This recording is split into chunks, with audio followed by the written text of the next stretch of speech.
In 1895, Richard Sears and Alva C. Roebuck, two watch salesmen, started Sears, Roebuck and Company, a mail-order company offering a variety of goods to rural consumers.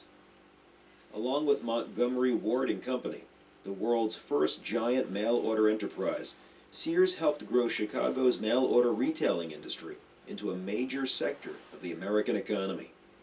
By the beginning of the 20th century, Sears had become the leading mail-order company in the country, with approximately 9,000 employees and annual revenue sales of $50 million. To accommodate the size of the business, Sears purchased 40 acres of land on Chicago's west side for the company's headquarters and main operations.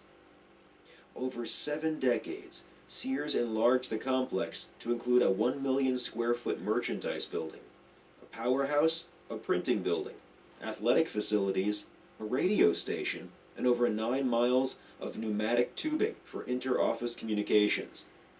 These expansions helped make the complex the largest business structure in the United States. By 1969, Sears had approximately 350,000 employees scattered in offices throughout the Chicago area. To consolidate its operations, the company announced on July 27, 1970, that it would construct a new headquarters on the western edge of Chicago's Loop. Immediate space demands and predictions for future growth necessitated an office building of over 3 million square feet. Instead of building horizontally like the original merchandise building, architects Skidmore, Owings, and Merrill proposed a tower with smaller floor plates to yield sufficient square footage. The final tower stood 108 stories above ground, surpassing the height of New York City's World Trade Center to become the world's tallest building. Unfortunately, Sears' fortunes began to decline after moving into their new headquarters. The office space that the company had projected to fill lay vacant for a decade while new retail giants took over the market. In 1992, Sears began moving its offices out of the tower and by 1995 had completely vacated the building. Sears retained naming rights to the tower until 2003, but it was only in 2009, when Willis Group Holdings moved into the building, that the building's naming rights were transferred.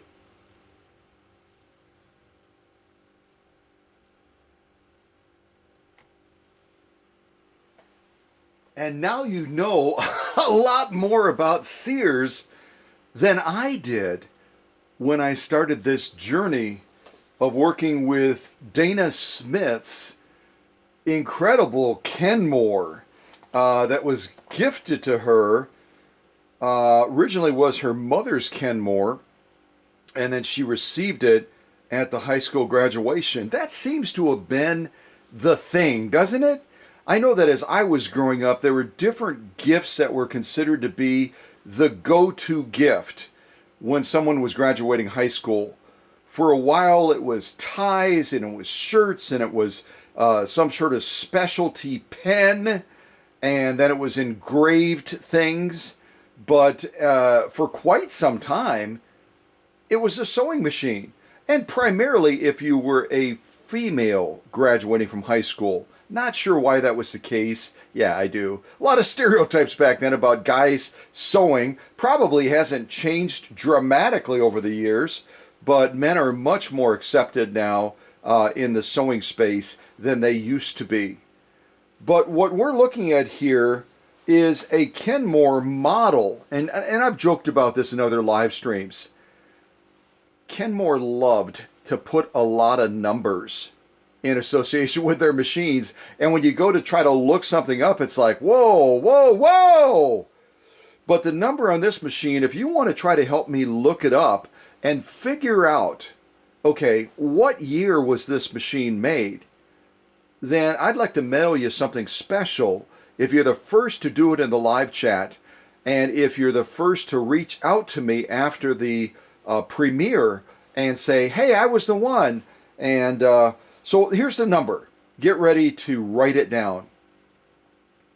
158 19461. And there is a dot in there.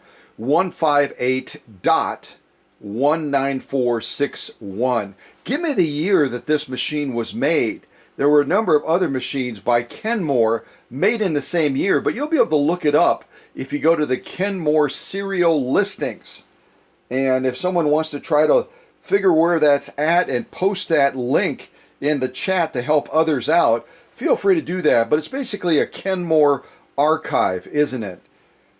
And a little bit more about this machine we're looking at. I already told you it belongs to Danna Smith, and her mother gave it to her at graduation. It had been her mom's Kenmore, if I understood the story correctly. Otherwise, Danna can set it straight if she's a part of this premiere. And her mother really, really, really loved this machine, and so it was quite a gesture of generosity passing this machine on to her daughter, Danna, for high school graduation. So this machine has a pretty good sized motor on it. We're going to be seeing some of that on the sew-offs today. What size motor do you think this Kenmore has? Type it in the live chat if you would. What kind of motor does this machine have? Yeah, and I'll put on a little bit of Japanese music. As you might suspect, this is another Japanese machine. I am just being overwhelmed by Japanese machines from the Twin Cities area before my departure to head down to the great state of Kentucky with Susie. Susie's going to be coming along with me, and we are going to set up house there and do great things in the Appalachian Mountains. So, and if you didn't know it, I should mention it real quick since we're looking at this Kenmore. It's all we've been looking at for quite some time. I feel like I should pop into the scene really quick. Hi! Just to, break it up a little bit. But the quick little clip I shared with you, which was from the Encyclopedia Britannica or something like that. So I want to give them credit for that neat little clip and that summary of facts talking about kind of the rise and the fall of Sears, if you will, because Sears and Roebuck is behind Kenmore, if you didn't know that. Sears and Roebuck is behind Kenmore. And a little bit about Sears, they started exactly where I'm standing right now, in the Minneapolis, Minnesota area, right around 1888. And they were strictly a catalog for primarily watches and jewelry. And then it systematically, any of you that grew up in the 60s and 70s like I did, know that Sears was the go-to catalog for pretty much anything that you wanted. Anything you wanted, you could find it in the Sears catalog. It was kind of like the treasure trove leading up to Christmas, and every kid that was growing up in the 60s and the 70s was just goo goo gaga as soon as that catalog became available. I know I was. And so they started out with that idea in 1888. Let's build this catalog resource, and they targeted a lot of resources for rural communities as well. Rural communities didn't always have access to retail type items. If they wanted retail, they sometimes had to travel a huge distance if they were in a rural setting. So Sears, with their delivery and catalog system, offered a lot of these desirable products. They might have been appliances, other things like that a lot of these rural customers would have had a lot of difficulty getting. And some fun facts to share with you real quick. Well, let me give you a little bit more on the history of Sears first. So Richard Sears and Elvin Curtis Roebuck were the founders. Right around 1892, they started really, really ramping things up. And they grew it to about 9,000 employees, as that little clip from Britannica shared. And it wasn't until around 1913 that Kenmore came into the scene. Kenmore came in the scene early 1900s. And they also developed other products beyond the sewing machine. What are some of the other products you think that Kenmore might have developed as they were ramping up as a company? What other products? Type them in the live chat, some of those other products. I'll give you some hints to help you out. Certainly, a washing machine, a very, very necessary thing. Whether you were in a rural setting or a city setting, you wanted to be able to wash your clothes. That came on the scene right around 1927. And when that machine came on the scene by Kenmore, the first one, it was sold for right around $79.50. Now, if you're saying to yourself, hold on, buddy, I bought a sewing machine, or I bought a washing machine not too long ago, and it cost me like $500 or $600 probably, even a basic one. But $79.50 back in 1927 would be the equivalent of $1,330 today. So quite a big investment if you wanted to be able to have clean clothes. And then it was a little while after that, 1932. 1932, you might remember from previous live streams and premieres, is the same year that Singer introduced the Singer 15-91, right? 1932 was a big year, but Kenmore in 1932 introduced their first upright vacuum cleaner. And in 1932, it sold for $24.50, which is probably around $400 or $500. So again, a big investment if you wanted to be able to have clean carpets in your home back there in 1932. What other fun facts did I jot down for you? Some of you might remember the name, and in previous live streams I actually showed her picture because there's a picture of her sitting with a sewing machine as Kenmore was trying to build their reputation and develop their brand. They tapped into a very beloved individual by the name of Danna Reed. Anybody remember Danna Reed? Danna Reed helped promote their Right at Home type series. And their Right at Home series was talking about all the products that Kenmore could offer that were desirable, that the average housewife or the household would want to have. It might have been that washing machine or that vacuum or that stove or that refrigerator or any of the other products that Kenmore eventually rolled out.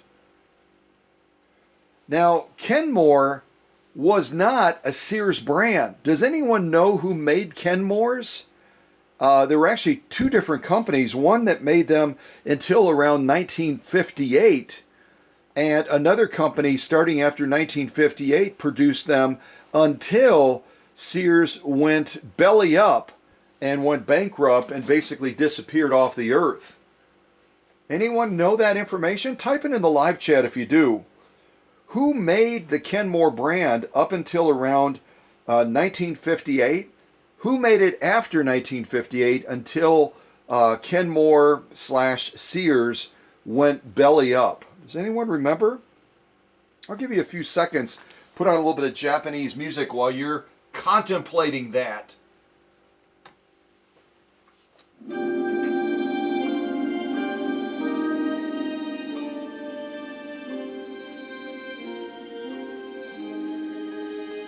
I'm going to change our camera angle so you don't go crazy.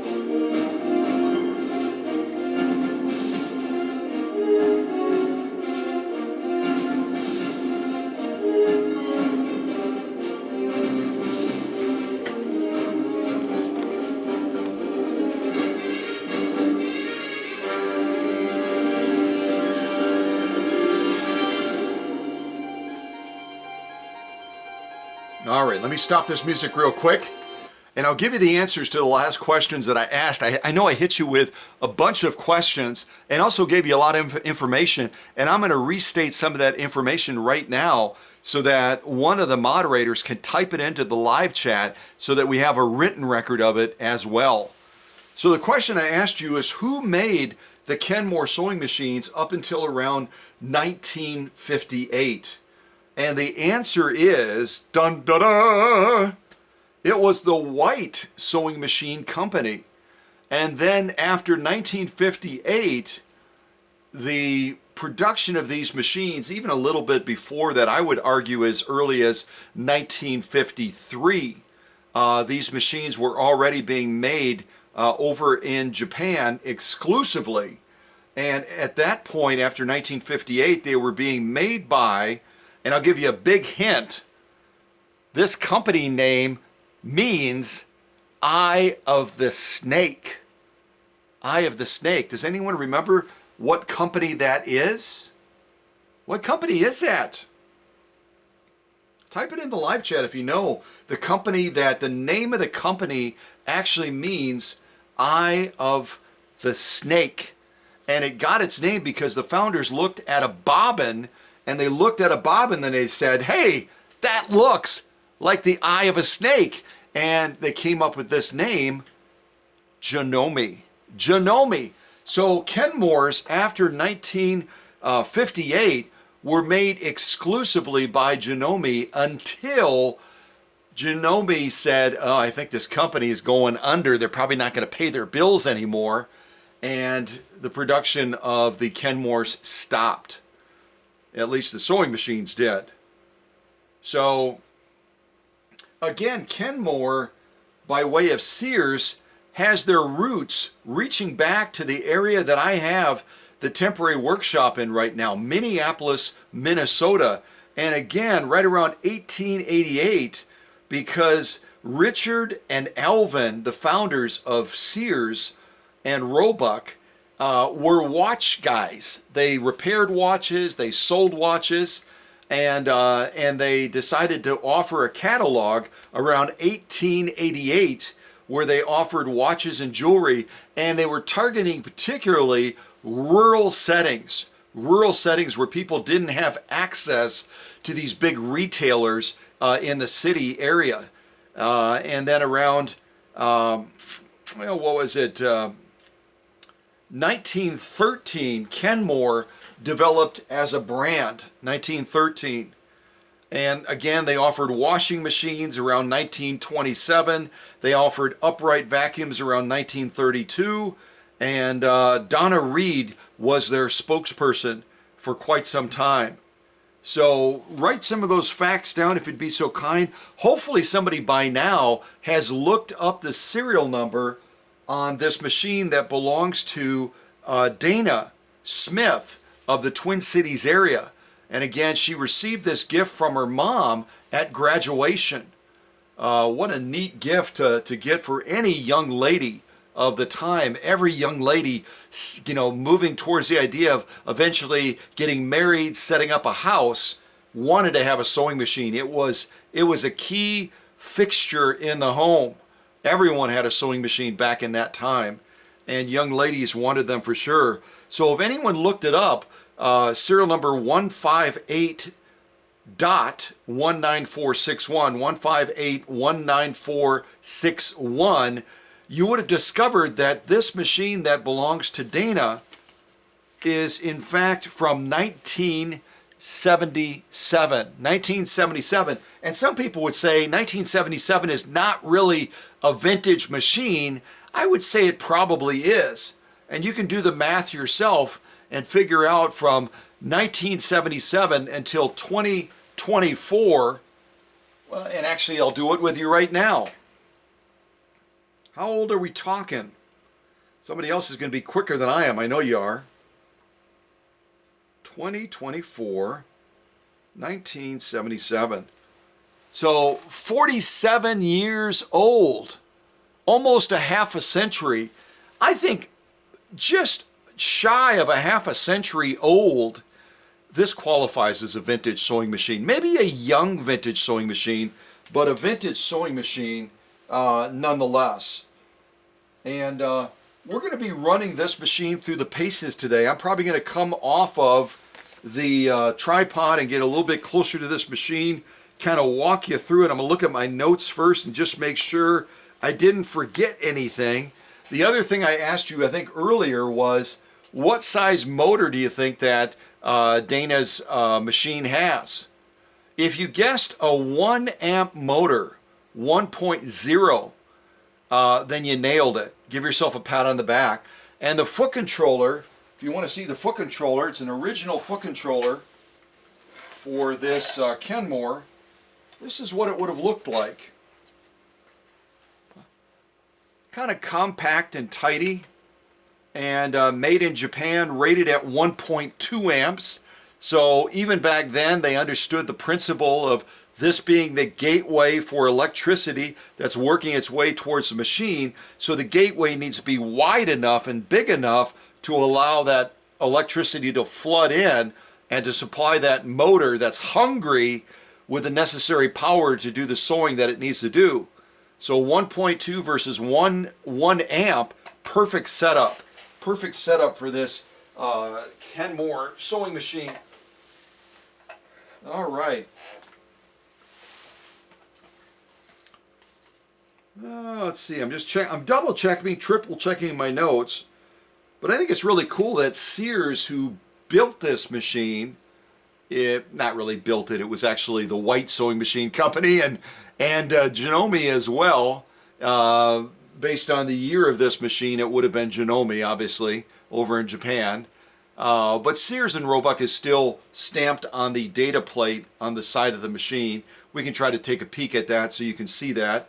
But it's cool that they found their roots. They were established as that catalog company around 1888 here in Minneapolis, Minnesota. And I'll bet you a lot of sewists that are in the Twin Cities area have no idea that Sears and Roebuck, that was so instrumental in developing the Kenmore brand, have their roots right here in this fair city of Minneapolis. Yeah, I think that's super cool. All right.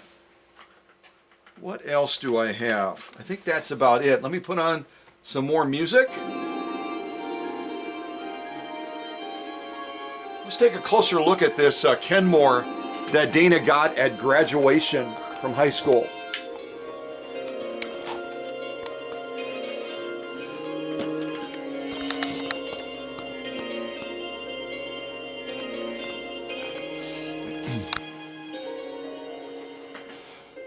All right, let me turn the music down a little bit. So I think they're going to get really excited here.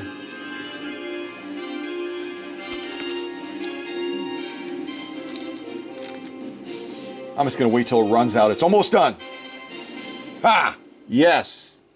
And you know by now I played this song several times. It's called Imperial Forces. Imperial Forces. We're going to battle today through these sew-offs, aren't we? So we're looking at this Kenmore. And again, the model number is 158-19461. And we can actually see that. Let me see if I can drag the tripod over a little bit further without knocking it over. You actually see a little bit here on the side of the data plate. I'll try to zero in on it here. So you can see there, when requesting parts, hopefully you don't need any parts, doggone it, but model number 158.19461, Sears and Roebuck Company, USA, made in Japan. And again, with this machine being made around 1977, it would have been made at that time by the Janome Sewing Machine Company over in the great country of Japan. And the branding mark is still, or was still on the machines at this time, right there on the inside of the pillar. Made in Japan. So by this phase in the 1970s, and earlier than that, of course, the Japanese were no longer putting their big badge mark, their big, like a belt buckle in Texas, on the front of the machine saying, made in Japan, or like the recent one we saw that belongs to Haley and belonged to great-great-grandma Alice. They had on there, made by master craftsmen in Japan, which I thought was super cool. But they got a little bit more discreet about it because, again, they didn't want to create ripples and challenges and turn people off from wanting to buy their product, right? Because the whole idea is we got to sell these things. So as we walk around this machine, we'll kind of look at some things on here. We'll start down here, and this is going to be, they make it real easy for us. That's going to be stitch length. So right now I've got it set right around on 6. It's going to give me a nice long stitch. And as I rotate it this way, it's going to get shorter and shorter and shorter and shorter. Could go all the way down to here, I suppose. Get way down there for straight stitching. We want to get a stitch that's maybe about 30 stitches per inch. Right here we've got a reverse. You just push it down, and we're going to be sewing in reverse. Up here we've got a control center for a couple of things. We're going to have stitch width on the outside, stitch width like this, going all the way up to 4. So right now with this little orange dot, we're set up to do straight stitching. And when we're set up to do straight stitching, this inner dial right here gives us the opportunity to do needle position. So I can turn this, and I can adjust my needle accordingly, which is kind of nice. Up here we've got another control right on top of the machine, and this gives us access to some of the fancy type stitches. We've got everything from, I'm going to stand up now, we got everything from a stretch straight stitch, and then if we adjust the stitch width, we can get a stretch zigzag type stitch. We've got this little doodad right there. You can come up with your own name, kind of a catacomb type stitch. Looks like a type of blind hem stitch there, another type there, and then another fun little stitch right there, kind of a 3-point zigzag as well. So all in all, a fairly basic machine, but still offering a nice assortment of utility and also decorative type stitching. Now you might be looking at this machine and go, is it a bed style machine, or do we have access to a free arm? What a brilliant question you just asked. Well, the answer is we have access to a free arm, and we're probably going to take advantage of that today, but I also want to show you a little secret button right here where we can also access this accessory portion of the machine right here in front. Kind of give it a little push, and the whole sucker comes off, where you could put gumballs and other fun stuff like that inside of there. You can also access the bobbin very easily as well if you need to do that. And then you can ultimately pull this whole shebang right off. Give it a pull off. Oh, I should also mention, before I get too far ahead of myself, right over here, kind of tucked away, kind of hard to see, is going to be a control to drop the feed dogs. A little bit cumbersome to get to, but there it is. Gives you an opportunity to drop the feed dogs on the machine. All right. Now I'll show you how to take off the free arm as well. I'm going to have to move some of my other stuff off, and I'm going to have to free up my hands a little bit here. Get the camera on the tripod. Get it positioned back over. Zoom in. And you're going to see, maybe you can see it. Maybe if I go like that, you can see it. Off there in the back right-hand corner. I should love working with a camera. Back in the right-hand corner, you barely can see it. There it is. Just on the other side of the upper tension unit. You've got a button that allows you to release this free arm. So you're able to have the benefits of a free arm on this Kenmore. Let me drop that down a little bit. I'm doing all this myself, folks. Camera work, adjusting. Yay! So I'm going to give that little button a push. I'm going to try to get this off without knocking anything over, hopefully. Give it a little wiggle jiggle.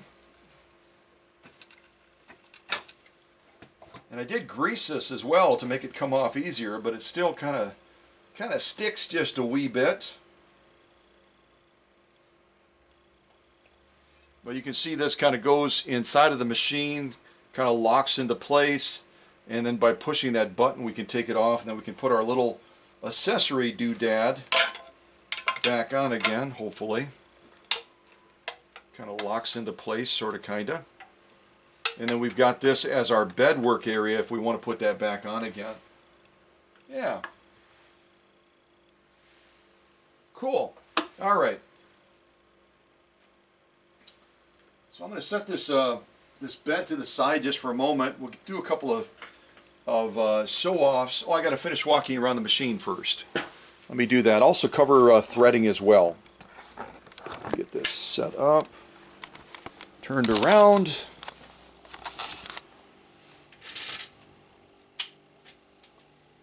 Okay, so I've covered this area already, with the exception of winding a bobbin. Interestingly, when I got Danna's machine, this bobbin winder over here was absolutely frozen, and this whole lid is basically has a tension hinge on there, and you grab it on one side, on the other side with two hands, and then pull it up. You can remove the whole top of the machine in order to service the machine. And also if you have to lubricate the bobbin winder as well. And we got a standard clutch release right over here. Just turn the clutch towards you as you hold the balance wheel. On-off switch right here. And I did replace Danna's incandescent bulb. This one right here was in the machine, creating a lot of heat. And I've got a bulb in here like this now, which is about 4 times brighter and puts out only a fraction of the heat that the incandescent bulb does. Also, since I'm right over here by this little bag, I'll show you, these are the original feet that were on Danna's machine that she got from her mom. They're not horrible, but they are worn down a good amount. And what I did is I replaced those feet that are critical, because you only have really 3 support feet on the Kenmore, and they kind of zigzag to support the base of the machine. And then the idea, when you put on the bed extension, it's going to give you a little bit of additional support on this end for the machine as well. But these are, let me set the camera down real quick. These are the feet that I put on Danna's, not put on Danna's, put on Danna's machine now, which give it a much better platform for sewing. Kind of show you, I put 3 on there. I only have 2 in my little bag. But look at the difference between these as far as the support and the stability and sewing surface that the machine receives. They're both equal in circumference, so they fit on the machine very nicely, but they give a little bit more of a rise to the machine, which reduces the vibration. And they also have a larger surface here, making contact with the table that the machine is sitting on, so it just makes it a lot more stable as well. Now, if you've got the original feet like these, and you want to replace them with these, I've got great news for you. It's part 174124, 174124. You can buy them on eBay, you can buy them on Etsy, and they're going to be listed as replacement feet for the Singer 301, or really any of the Slant-O-Matic machines will take a foot like this on the bottom of those machines. But they work beautifully on these Kenmore machines to give you a better than original support for the machine, less vibration. It just, all in all, they're fabulous. So I'd strongly encourage you, if you've got the original feet, these over here that are kind of, yeah, they've got they show that they've been in use since 1977. These give just a beautiful, beautiful surface. Imagine them mounted like that, going down. Look at how thick they are too. A lot more vibration absorption. They're just a beautiful foot. So consider replacing yours and upgrading to something like this, like I did for Danna. Okay? Yeah. Okay, a quick walk around the machine. Double spool pin tells you the machine is capable of twin needle sewing, right? Twin needle sewing. And as we come off the top from the spool over here, we come through this thread guide right here. Now, backing up a little bit, if we're setting this machine up to sew and you want to wind a bobbin, you're going to also come off one of these two spool pins with your thread, and you're going to come around this tensioner right here. You're going to come around this tensioner, and again, I recommend that when you come around the tensioner, go around it clockwise, complete circle, and then come back over to your bobbin winder over here. And then once you get your bobbin on there, you give it a couple of winds, just push this in to engage it, and then once it fills, it should disengage automatically. Otherwise, you can manually disengage it, okay? But this part right here, by taking this lid off like I described, does need to be serviced regularly.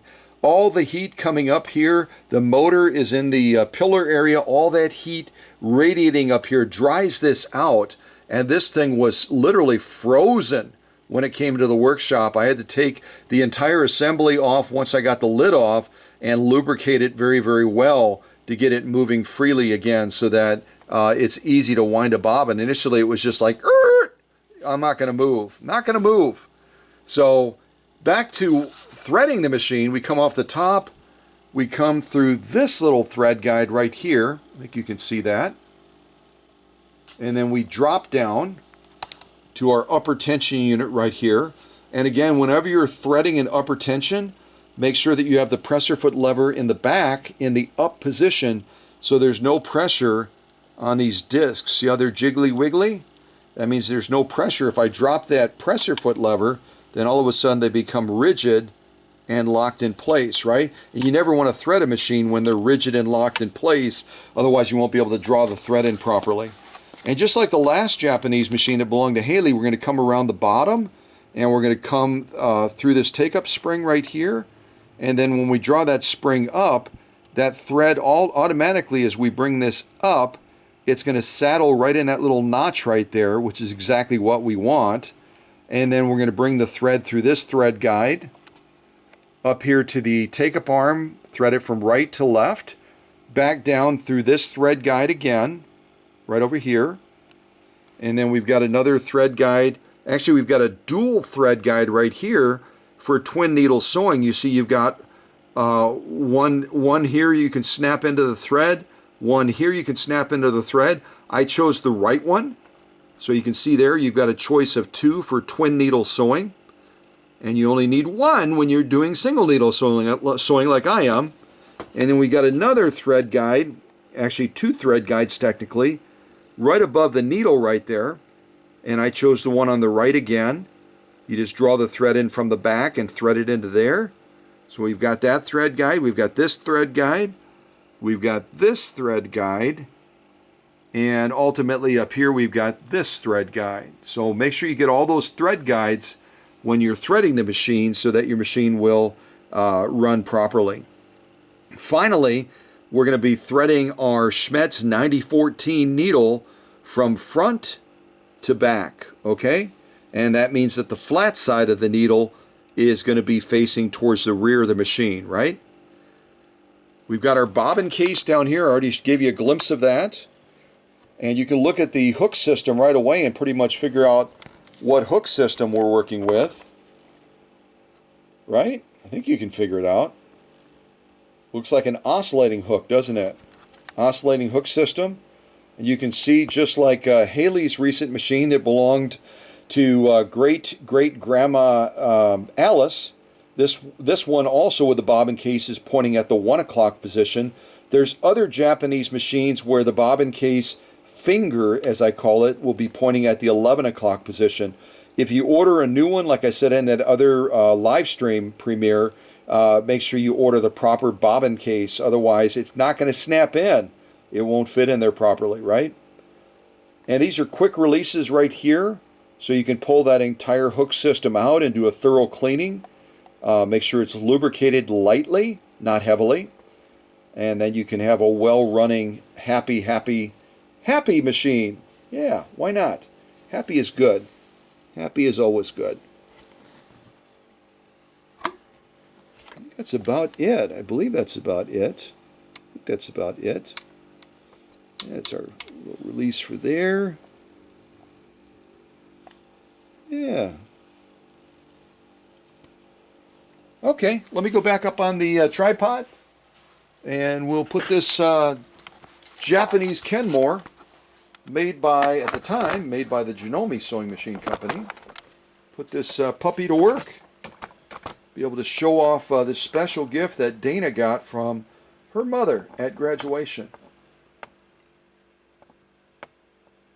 Yeah, I may put that bed back on. Gives me a little bit more playroom. I just have to wipe off my hands. I got a little bit of oil on my hands. How about a little bit more music while I'm getting the rest of the setup done?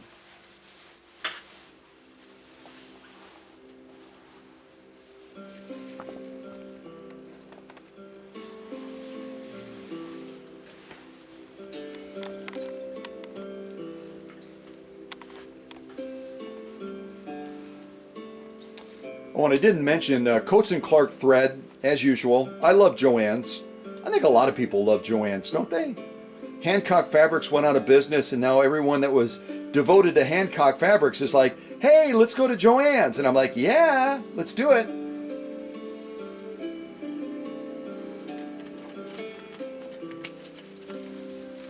Yeah, I think I'll put that little bed back on. Give us a little bit more play space.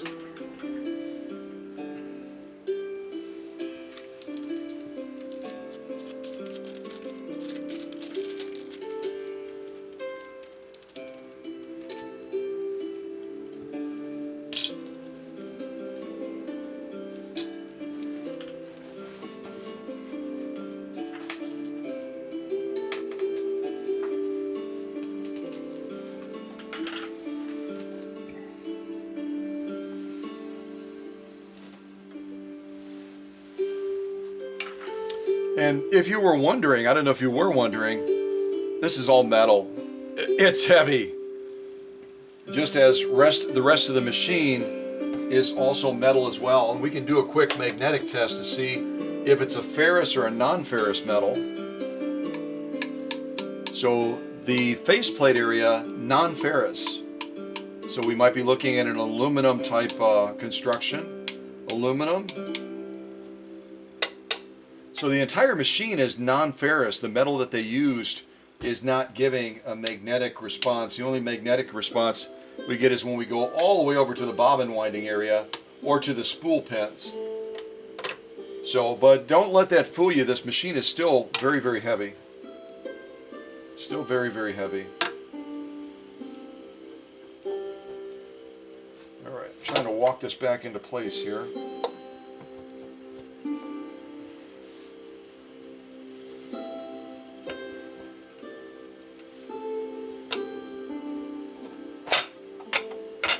We're getting it, slow but sure. Oh, goodness gravy. Take that cover off, see if I can get it in place just a little bit easier. There we go.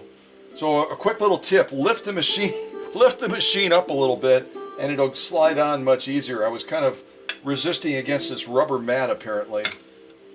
Put our little cover back on here where we can hide our gumballs and other important things. All right.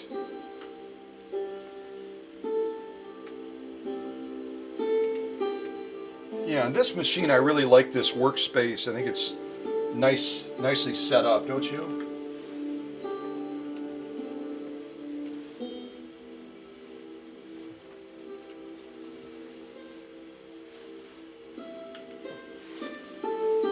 Well, if I were doing a live stream, I would ask you what you want me to sew first. But since we're not doing a live stream, I'm just going to jump into some of this sewing and we can give this a try and see what we think of these various stitches that this Kenmore is able to do. We'll start with a straight stitch and kind of move through the ranks. And we'll start with 2 layers of 100% cotton with a little bit of stiffener. And then we'll move through all of the various sew-offs that I've got prepared.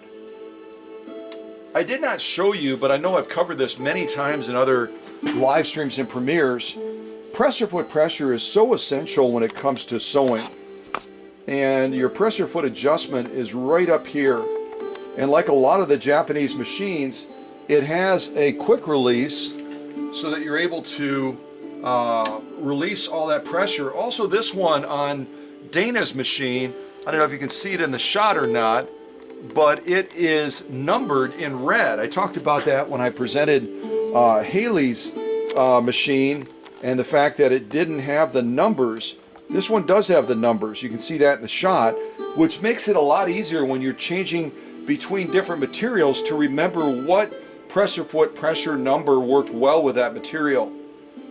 So great to have that as a resource.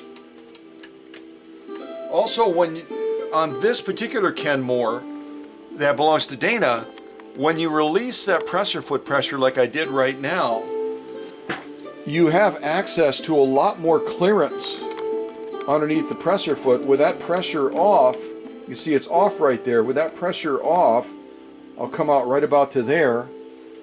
I'm able to push on that pressure foot and raise it up a ridiculous amount to give us a lot of clearance if you're getting something super thick underneath there. I mean, that would be, when it's at the highest level right there, you're looking at probably a clearance of about 5 or 6 quarters. 5 or 6 quarters, if that gives you an idea of the clearance that you gain by taking the pressure foot pressure off temporarily and getting that material into place and then re-engaging it again so that you have proper pressure foot pressure. But again, the simple rule, remember, if you're sewing something heavy or multiple layers, bump this up, push it down further. If you go too far, start over again. Go back to where you want to put it, right about there maybe, for cotton and certain denim products. Leather and other heavier things like canvas, we're going to push it down much further. But remember that this is a resource for getting that proper feed so that your stitches present properly. If you have inadequate feed, you're going to get stubby stitches. You might have your stitch length turned all the way up, but you're going to get a much shorter stitch if you don't have enough pressure foot pressure pushing down on that material to feed it over those feed dogs properly. Conversely, if you have too much pressure foot pressure, let's say you're sewing silk or satin, you're going to get bunching issues where you get kind of a bunchy look on that material. It's puckering together. So you've got to adjust it the opposite way if you're sewing lighter. So it really does have a critical function in the sewing process, doesn't it? Critical function. All right, let's do this cotton and then we'll jump into some other fun stuff with Danna's Kenmore, okay?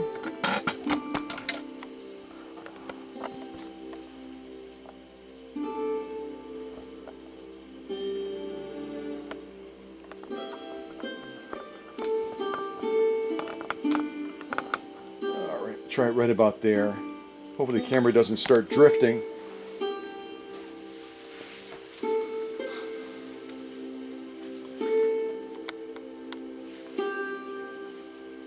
All right, let's do a straight stitch first.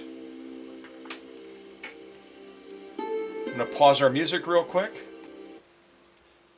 We'll do a straight stitch. I've got it set on the longer setting. And then we'll jump into some of the other stitches and display them on this 100% cotton as a starting point. That'll kind of give you a perspective of how we might employ these stitches on some of these other sew-offs that we're going to do later. All right, here we go.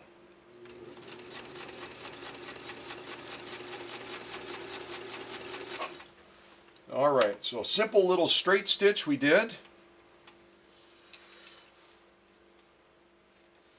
And I can see already we're going to have to back off that upper tension. We did this initial sew off and we've got a beautiful lock stitch, but we do not have a pronounced top stitch. So we're going to have to make a little adjustment here before we sew on. I'll show you what we got and you'll understand exactly why I'm adjusting it and what I'm doing.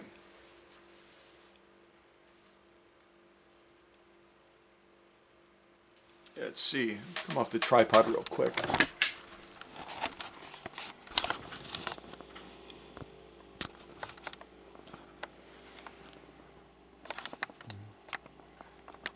I go the wrong way? I'm going the wrong way here.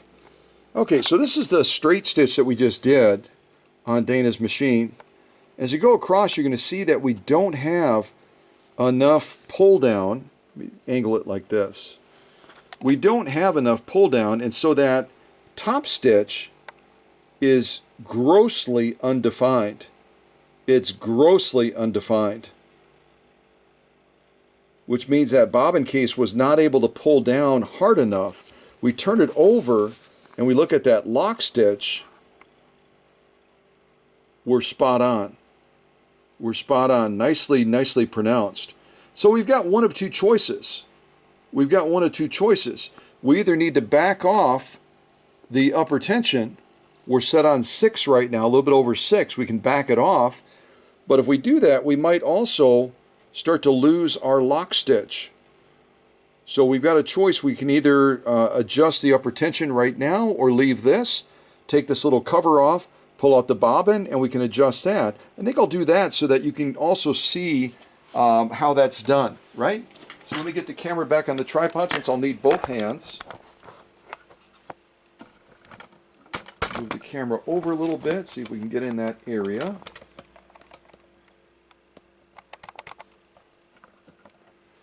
Right about there I think will be pretty good. We'll take that cover off and we'll make a quick adjustment on the bobbin. We'll bump it up a little bit.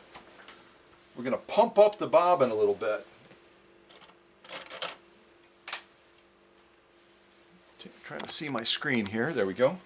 So I'm going to push the little button on the side like I showed you before. Take this little cover off. Open up our little door. I'm going to go ahead and pull that little release to remove the bobbin case from the raceway. So now I've got my bobbin in my hand. I'll try to get even a little bit closer. Look the other way. So you can see on this particular bobbin we only have one screw. We don't have a set screw and then an adjusting screw. On this particular bobbin case on Danna's machine we only have an adjusting screw, and then that adjusting screw kind of works to hold that band in position, right? So I'm going to take my little handy dandy screwdriver and see if I can give this just a slight turn clockwise. So I gave it probably about a 1 millimeter turn clockwise. Just going to check my threading again. Again, when you put these together and you're holding the bobbin in your right hand, the bobbin case in your left hand, you want to have that thread coming underneath the bottom on this Japanese machine. So when it's turning in the machine like this, when it's mounted in the machine, it's going to be turning counterclockwise as a double check, so you make sure that you've got it set properly. When you reinsert it, put your thread on the left side of the finger so that it doesn't get caught when you're trying to bring it up. Put it on the left side. Go ahead and just carefully fit it back into the raceway area. Listen for that snap. And then we're going to hold our thread in the back from the top, rotate the balance wheel towards us, and we'll go ahead and pull that thread back up again. Sweep it forward and sweep it back. We'll put our little cover back on again. Alright, and now we're going to stitch the same stitch again. We didn't make any changes to our upper tension. All we changed was our bobbin case tension. And you can see we've got a straight stitch that's trying to present, but we don't want to have to adjust our upper tension way out. We don't want to have to adjust this way out by backing it up, because then we're going to lose our lock stitch, right? So let's see if we can do this stitch one more time. Get our material back in place. We're going to stitch the same row next to the same row, and we'll see if we get a difference by that subtle adjustment we did on the bobbin case. I'll zoom back in on it again.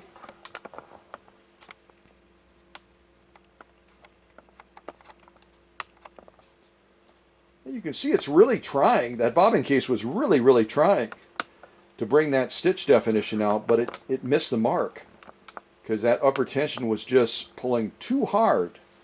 against it. It wasn't able to get the definition that it wanted. We're going to see if we can help it out. All right, we're stitching the same straight stitch, same length. We made no changes to the upper tension, only to the bobbin case. Let's see if we got a positive result. Here we go.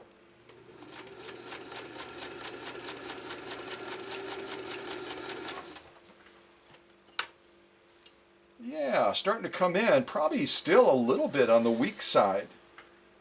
So I think we're going to adjust it one more time. We're going to adjust it one more time.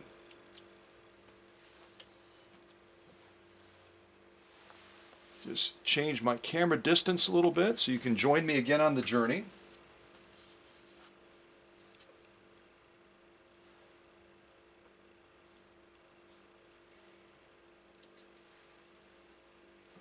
And a little bit of music while I'm doing this. I don't think I muted it, did I?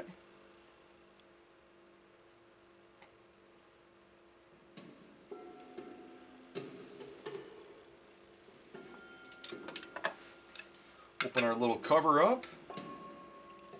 Going to remove our bobbin case one more time.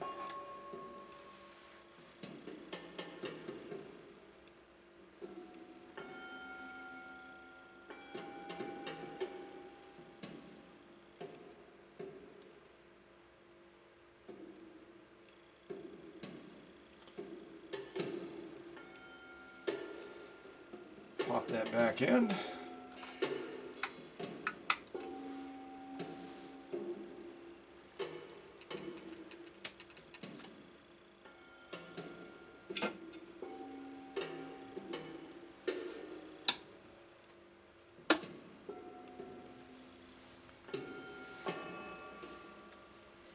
All right, I'm going to start as fresh. You've already had a chance to look at these.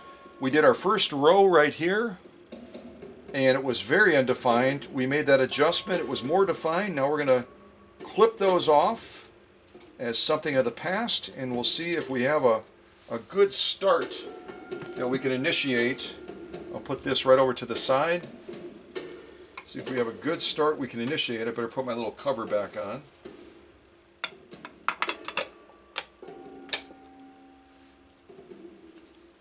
But I love this access panel. Can you imagine if you had to pull that free arm off every time you wanted to make a bobbin case adjustment? That would drive me bonkers. All right, let's give this a go again and see how we did this time.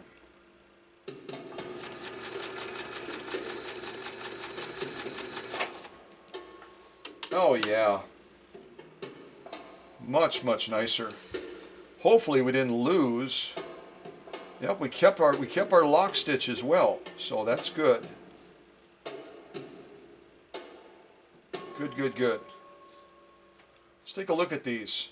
So hopefully me walking you through that process a little bit, and I have a confession, I intentionally adjusted the bobbin case out of whack. I intentionally adjusted the bobbin case out of whack before I started this premiere, so I could demonstrate how to get it back in whack again, if that makes sense. Alright, so this is our top stitching. Let's get our top stitching right in front of here. We'll take a look at that. We made some great strides by making those adjustments that we just did, and now you had a chance to participate in that, which is always cool. And we'll take a look at that lock stitch as well. And when I was pulling the thread, after I cut it, I kind of knocked a couple of the stitches out at the end, so just ignore that. All right. So originally, let me just grab our original here. Originally, this is kind of where we, hold on. Originally, this is kind of where we started. The top row, we really were undefined, horribly undefined. We made that subtle adjustment, but it wasn't enough, so we started to come into form a little bit better, but it was still very vacant of that top stitch definition. And then we made that other adjustment just right now, and now all of a sudden, let me see if I can hold it up like this for you. All of a sudden, it is beginning to come into form very nicely. So just remember, it's okay to adjust that bobbin case. That's why it's there. And I can see here that we're coming into form very nicely, but we might even make one more adjustment before we jump into this too far, just to make that even a little bit better defined. There you can see it without the reflection of the LED lights. Really, really a nice top stitch coming into form. Really, really quite nice. But I think we might make one more adjustment just to make it even more poppy. But in the meantime, let's turn it over and look at that lock stitch. Make sure we're not taking too much away from that lock stitch in the process. I'm going to get away from that LED light completely. Kind of do this. So there's our lock stitch. Really, really, wow, spot on. Very spiffy. There's where I pulled those stitches out right there. There were stitches there before, but now they're gone. Vanishing act. So really, really a good-looking lock stitch. Almost a little bit too good-looking. Back to our top stitch again. A top stitch that's really starting to come into form nicely. But I would say we're almost still a little bit on the weak side. So I think I might pop into the bobbin case one last time and just make one more subtle adjustment before we start launching into this full force. And then we'll kick around some of these other stitches as well. So let's do that. Let's demonstrate again how easy it is to get in there and make that adjustment. I'll leave the camera right where we're at right now.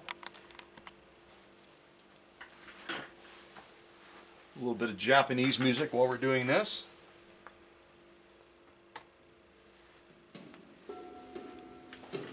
Open up our access little panel again. Our little secret door. Take out our bobbin case. Make a little adjustment to the screw. And that's the only, with these bobbin case designs, that's the only disadvantage, I would argue, with having a single screw, is you end up relying on that screw to not only hold that tension band in place, but also serve as an adjusting screw. I think it's a lot better to have a set screw that holds that band in place, and then an adjusting screw that has a lot more response in managing that that tension to execute great top stitching. But this is how they designed it, so this is what we're working with.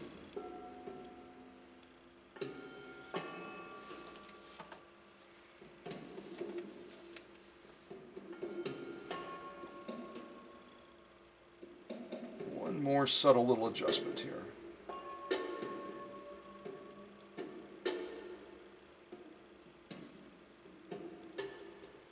All right. And again, I've said it in other live streams and premieres, when you're adjusting the bobbin case, be real careful that you do it in small increments. And that's why I've done it in 3 phases. I wanted to demonstrate you don't just crank it and hope for the best. You take it in small increments and see what impact you're bringing. So let's go ahead and pop this back in again. Draw that thread up again, kind of hold our back thread and rotate the balance wheel to pull that up.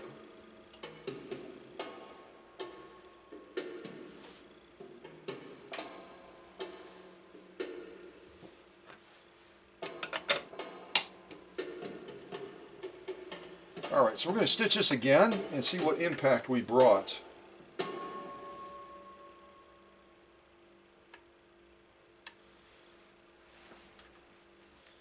Okay, straight stitch again, and we'll see how our balance is. Let me zoom in on the material here. So you can see it's a good looking straight stitch, but we still can make it better, and that's why we made that last adjustment. Hopefully that's our last adjustment. Let's see what we got now.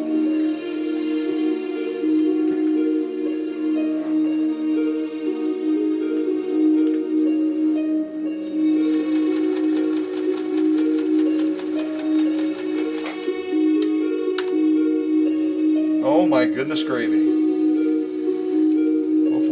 maintained our lock stitch. Yep, we did. Good.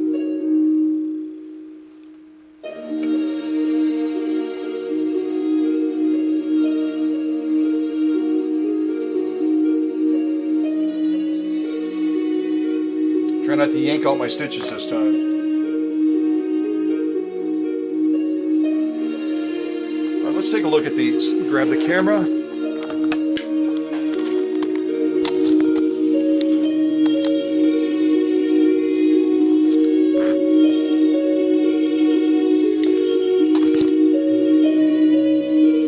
Stop the music real quick.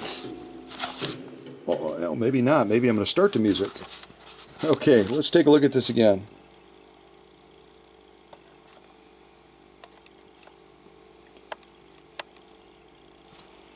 So you can see as we go across, we really are starting to zero in on getting that top stitch the way we want to get it. It's starting to come into form very nicely. Both of those rows are pretty decent, or both of those columns are pretty doggone decent.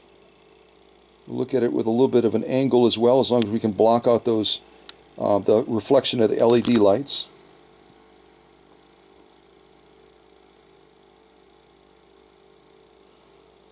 Really, really looking good. You can hold it up as well so we can look at it like this. It's actually better when I put it against a black surface, actually.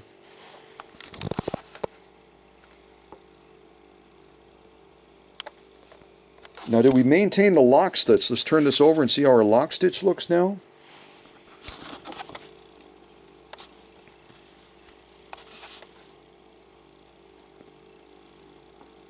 Yeah, I think we still maintained our lock stitch well. As we go through different materials, we might make a subtle adjustment to it. But all in all, we've got a very good looking lock stitch, and we also have a top stitch that has come back into form very, very nicely. There's our top stitching. Especially that second column we just did right there is looking absolutely spectacular. And then our lock stitch again, as we adjusted things, also maintained nice form as well. So I think we nailed it now. We did it in 3 phases, which is absolutely fine. There's no rush to getting tension right. We want to do tension in small stages so we don't steal one from the other. That LED light is really, let me shut that light off just for a second. There we go.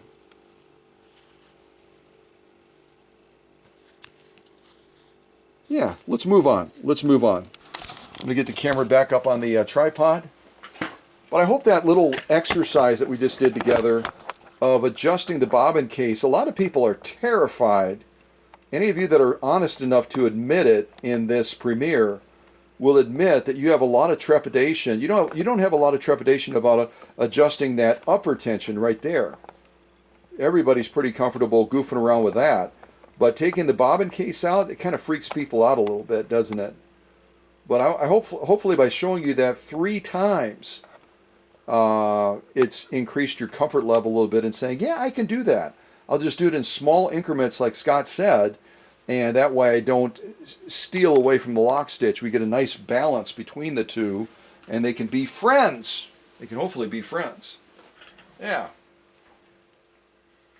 So now let's see if we can throw a zigzag at this material. Actually, what I'll do real quick, since we're pretty happy with this one that we just did, I'll take off that extra one, and that way we've got a clean sew-off start. Let's see if I can do this using my Guggenheim shears. All right, throw that other one away. And we'll get this one locked in place. We'll see if we can lay down a zigzag next to it. Better turn the light back on, otherwise I won't have any power.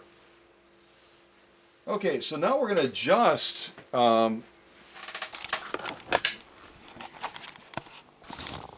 adjust this control right here to try to get a zigzag. Hopefully that will give us a zigzag capability. We'll go to right around a 3, and to balance it, let's see, we'll go to a 3 on the zigzag, and then we're at 6 right now. We'll go to right around 8, see if that gives us a fairly good balance. 3 and 8. 3 and 8. Yeah, we were on 6, so we'll just back it down a little bit and see if we can lay down a decent looking zigzag on this 100% cotton with this stiffener. Oh, we are on left field there. Let's zoom in a little bit here, buddy. Yeah. You see the difference in that top stitching there? That was worth the effort, wasn't it? We've got a nice top stitch now that can start our line of stitching, and hopefully we don't battle the zigzags. Sometimes zigzags can create a little bit of a challenge too when it comes to tension, can't they? Just because we've got those gap points, almost like a bridge between where that needle is passing through, and if the tension isn't adequate, it can really throw things on a whack. So let's give this a go and see how we do. All right, here we go.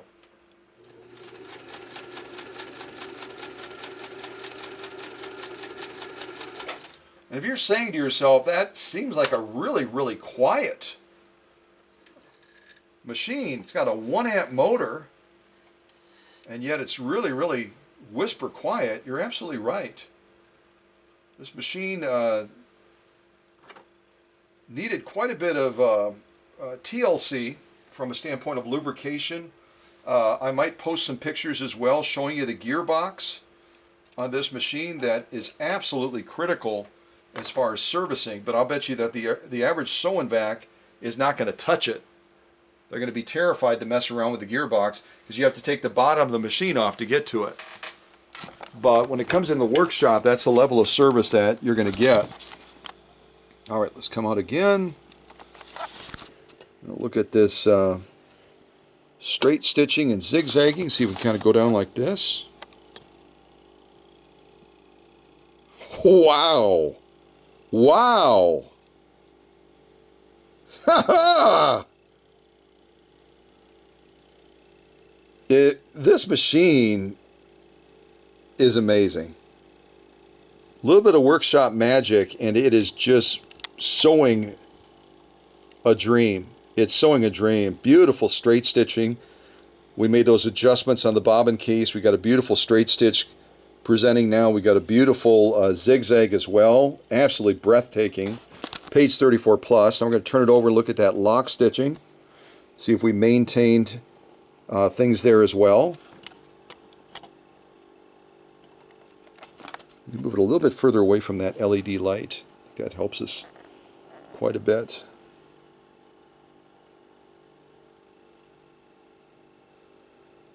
Very, very, very nice. Very, very, very, very, very nice.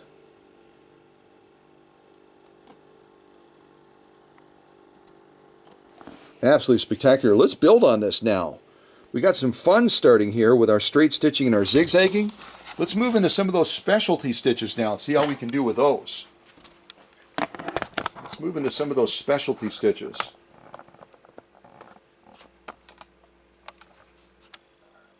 You know what? I should probably show you that, shouldn't I? I'm all happy to get back up on the tripod so I can free my hands up. So this is, again, our control to access those specialty stitches. When we're on this orange default, we're going to be doing straight stitching unless we adjust our stitch width here, and then we can do zigzagging. So this is on for straight stitching and zigzagging, and then if we're, again, back to straight stitching, we're going to be back on this little orange and orange. So orange here, orange there is going to give us a straight stitch, but we just did our zigzagging, so we had this adjusted over here. I think we're going to go, let's see, yeah, let's go to 4. Let's go to 4 and we'll mess around with some of these other things as well. Actually, you know what I'll do first, so before I do that, let's go back. Let's go back to as if we're going to straight stitch, right? Orange and orange. And let's adjust this anyway to our stretch straight stitch. See if we can pull that off. Okay, so this should be a stretch straight stitch now. We've got it set on here, our specialty. And then we've got this set on 0, so it should give us a straight stitch. And we've got our stitch length. Let's make it a little bit longer. Yeah, we'll go right in the middle. Let's go right around 7. Right around between, yes, between 6 and 8. Although this is going to be a tri motion stitch, we might want to give it a little bit more room to work. I think we'll leave it on 6. We're going to be right here on 0 for straight stitch, and then we're going to be getting hopefully our stretch straight stitch out of there. Let's see if we pull that. I'm gonna try it. I'm gonna go down to. I was just determined about putting it on 7. Let's see if we can put it on 7 and do this straight stretch stitch. And watch those feed dogs as we're sewing this, because they're going to be doing a little dance, manipulating the material. They're going to be doing a little dance. Lock that into place. There we go. Turn my screen around. Beautiful stitching. We got this Kenmore adjusted well right now. We're getting a beautiful straight stitch, beautiful zigzag. Now we're going to be trying a stretch straight stitch. So kind of watch what the material is doing. It's not just a product of needle movement now. It's going to be feed dog manipulation. And to give it a little bit more pressure, it will allow it hopefully to manipulate that material more effectively and maintain the stitch quality. So I've got I just bumped up the presser foot pressure just a little bit more. And now watch this Kenmore that belongs to Danna. Watch this machine do a dance. And whenever you're doing a tri-motion stitch like this stretch straight stitch, or after this we're going to be doing a stretch zigzag, make sure you offset the material a little bit, because the machine, depending on where the cam placement is when we start, it may pull the material back first. So make sure you have a little bit of a cushion at the top of the material to accommodate that back motion if it takes us that way. All right, so give a listen to this stretch straight stitch. I'm just going to move the material over a little bit. There we go. And then we'll move on. Yeah, all right, here we go.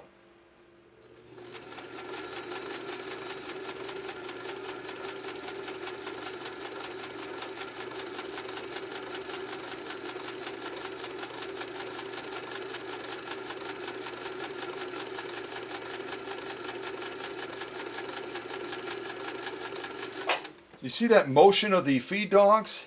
That's the only way it's able to accomplish that stitch. It couldn't do it with just needle movement alone. It's got to have that forward and backward motion.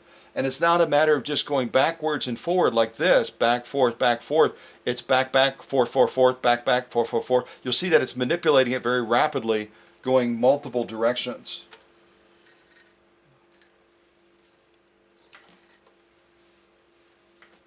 All right.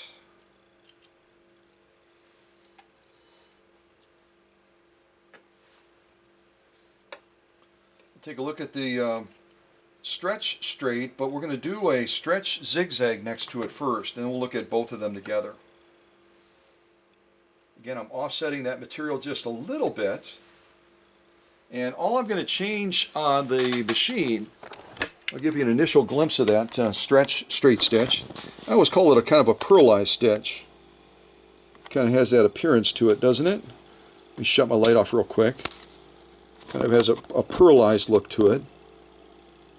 So beautiful straight stitch zigzag, and now we've got this stretch straight stitch where we've got the rapid overlay of that stitching again and again and again to create that beautiful pearlized type stitch. Now we're using a 9014 Schmetz universal needle. We could get even better clarity. I think we've got brilliant clarity, really quite amazing clarity. We could get even better clarity if we were to use a smaller needle. Size 80 would be really nice. I don't think you need to go much smaller than that, but as we get into some of these specialty stitches, a smaller needle will definitely help us out. So we did our stretch straight. We've got this set right now on the stretch pattern for straight stitching. Blah, blah, blah. Now, to get that stretch zigzag, we've got to take our stitch width and we've got to modify it. So now we're going to go all the way up to 4. So we're still, this center one again is going to give us needle position or give us buttonhole access, which we're not going to be doing. But right now we've got this set on that. So instead of getting this pearlized stitch now, we should hopefully adjusting this stitch width over to 4, we should get a nice looking stretch zigzag now. At least that's what I'm going to call it. I think some people have other names for it, so if you have other names for this stitch, once you see it, then go ahead and type that into the live chat if you would. And we will marvel at your knowledge of stitch names. But we do in this setting regularly make up our own stitch names, so just, you know, get over it if you don't like that, you know? Ha! Ha ha! Just get over it. Yeah, we make up our own stitch names all the time. All right, quick little swig of Diet Coke, a little bit of Japanese music.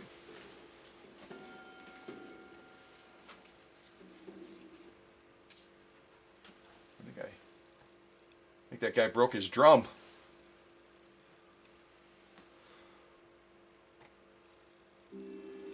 There we go.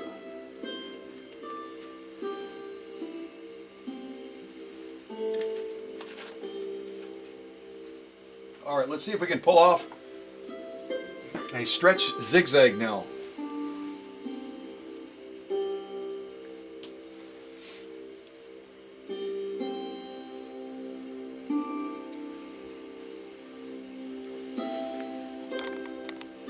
All right, here we go.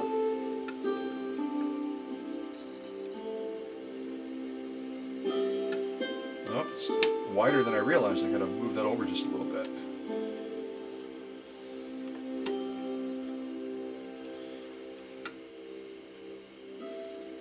All right, quick little pause. All right, stretch zigzag. Let's give this a go. Here we go.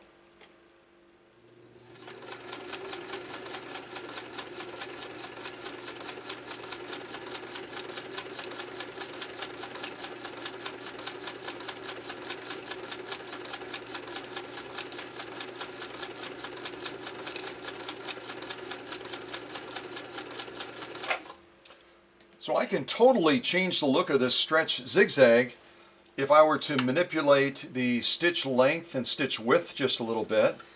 I did not do that, but we still got a very good outcome. Let's take a look at this. Take a look at both of these stitches nice and close.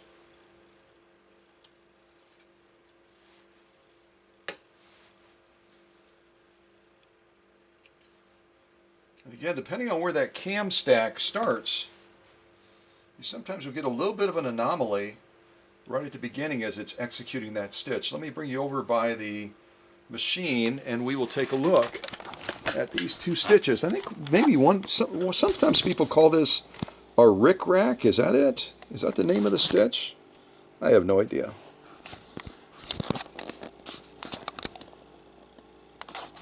Let me shut that machine light off again. So that's our stretch straight on top. And then we've got this overlay stitch. I'm calling it a stretch zigzag just below. Really spectacular, isn't it? The amount of thread that goes into producing that. We'll look at all the stitches now. Our straight stitch, our zigzag, our stretch straight stitch, our stretch zigzag. Really quite lovely. And again, we could increase the clarity of the stitch even more if we were to go to a smaller needle. Maybe even use a specialty thread. But all in all, I think we've got a great outcome. Look at all that stitching we've already done on this cotton with our straight stitch, our zigzag, our stretch straight stitch, that's hard to say, and our stretch zigzag. Absolutely spectacular. How do we do on the back? Let's take a look at the lock stitching now. This is our lock stitching on the back. See if we have any tension issues. Sometimes we do. So it looks like all in all we did really well, but we could bump up that upper tension a little bit. We took a lot away from it while we were doing some of the initial sewing. We didn't take a lot away because we adjusted the bobbin case. But if we wanted to refine that stitching even more, we could bump up our upper tension for some of these specialty stitches. For some of these specialty stitches, we could maybe bump it up just a hair more. Tighten it up a little bit more. But all in all, some lovely, lovely stitching. Definitely, I would say, in the realm of page 34. Yeah. So I don't know if you have your own name for this stitch. I'm calling it a stretch zigzag. What would you call it? Type it in the live chat. Or maybe this stitch you'd call something different as well. Yeah, really some lovely stitching though. Let's play with some other stitches. But you can see here we had that bobbin case was really doing a great job of maintaining stitch integrity. Here we were doing okay, but we might have needed to bump this up just a hair. If we were going to be doing that particular stretch zigzag all day long, we'd probably want to adjust it up to about 6, right? Adjust it up to about 6. All right, let's do some more.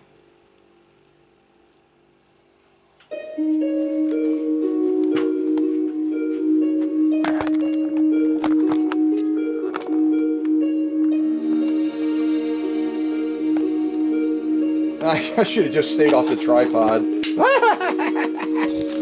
All right.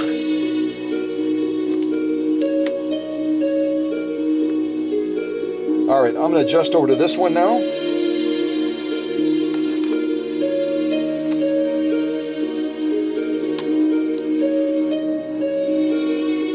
Yeah, you might have your own name for this one.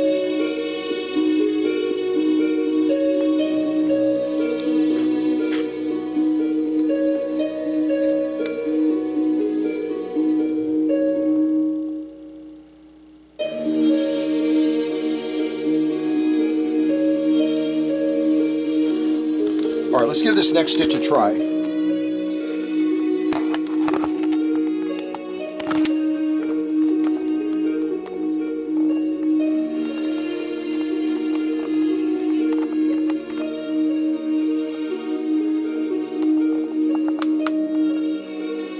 Well, if you are getting envious of Dana's high school graduation gift from her mom, you have every right to be. This 1977 Kenmore is doing just a fabulous, fabulous job.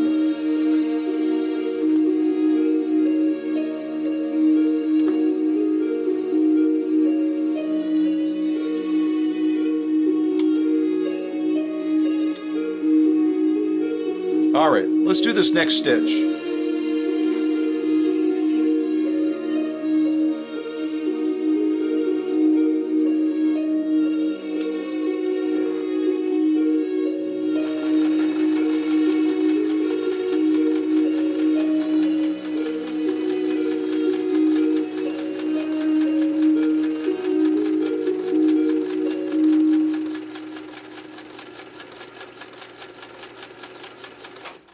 Perfect. All right.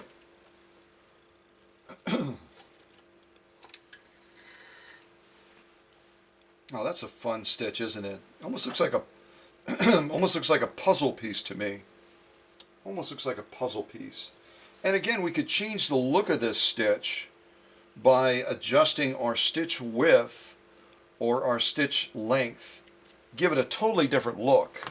This is just how I decided to set it. When I did this one, I set the stitch width at 4, and I set the stitch length right around 7. I could have set the stitch length much more narrow, or I could have set the stitch width, I could have set the stitch length shorter, or the stitch width more narrow, but I didn't. Let's take a look at this one too. Shut off our light on the machine real quick.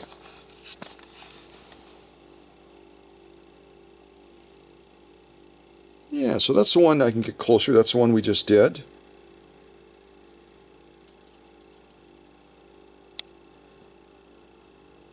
Very, very nice. Very, very nice. And the totality of the stitching we've done so far, the straight stitch on top, the zigzag, the stretch straight stitch, stretch zigzag, and now this fun little stitch here. Yeah, very, very nice. Lovely stitching on this 100% cotton with a light stiffener. Very nice. Let's turn it over and look at the lock stitching. Here's our lock stitching now. The stitch that we just did. It almost looks like the profile of a person, doesn't it? With their head and shoulders.